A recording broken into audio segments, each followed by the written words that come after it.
থেকে ৩৫ বছর বয়স, এই ১৫টা বছর মানুষের জীবনে সবচেয়ে সেন্সিটিভ স্টেজ। এই সময়টাকে মানুষ টিকে থাকার লড়াইয়ে তেজি যোদ্ধা হয়ে ওঠে, অন্যথায় মৃত্যু নিশ্চিত। জীবনের এই সময়টাতে এসে মানুষ বেশি ডিপ্রেশনে ভোগে। এই সময়টাতে এসে আপনি জীবনে অনেক কিছু উপলব্ধি করতে পারবেন।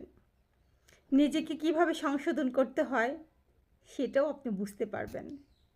আমাদের জীবনটাই এমন, 25 বছর বয়সে এসে নিজের জীবনকে সুন্দরভাবে সাজাতে চাইলেও সাজাতে পারবেন না, কারণ তখন আপনার হাতে কোনো টাকা থাকে না।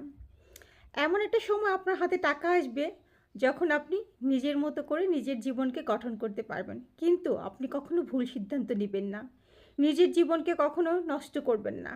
হায়রে জীবন, যখন টাকা থাকে তখন সময় থাকে না, আর যখন সময় থাকে তখন টাকা থাকে না। জীবনটাই আসলে এমন।